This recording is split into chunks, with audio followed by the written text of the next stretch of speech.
The cold out there that we've had right now, though, it's a little frigid out there in spots in the mornings anyway. Right now, not necessarily frigid in Algona, but it is chilly.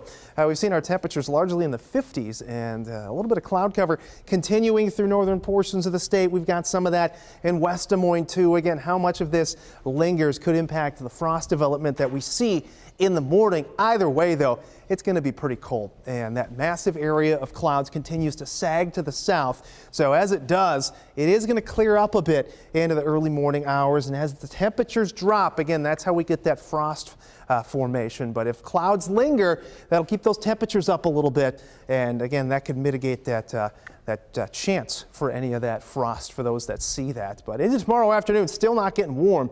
We're into the middle 50s, and by Wednesday morning, we are again cold and a much better chance to pick up on widespread frost as we won't have any cloud cover. Winds are going to stay light, and it's dry air out there. So that's kind of the trifecta you look at when we're talking about the potential for frost development. And temperatures will eventually start to warm back up. But as we head into the next few days, keep your eye on this wind gust column here. Wednesday, 5 p.m., not too bad. Algona getting in on wind gusts of 26, but by Thursday, that ramps up an awful lot. That is going to bring in warmer air, but what else that's going to do is bring in the potential for an increased fire risk. So as we work our way that direction, notice Tuesday we don't have any fire weather index on here.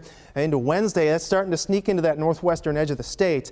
And by Thursday, that's going to encompass much of the state. So we have been dry for a long time, and as those winds pick up, and we start to see the moisture just not exist across the state, again, that will increase that fire risk for us. But the next 8 days, those temperatures are finally going to warm back up. We're touching on 70 by Thursday. Some of us getting close to 80 degrees by the end of the weekend.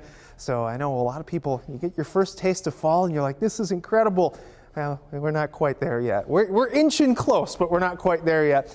We do have a fall day tomorrow, though, and a nice one. Temperatures sitting in the middle 50s. Problem is, we do start off pretty chilly, and that frost and even freeze is going to be likely to the north. And again, we'll see some chances for that to the south, but that becomes so much more widespread on Wednesday morning as those skies clear out. So plan on a little bit of a frosty start for the next couple days here, but that does not last long.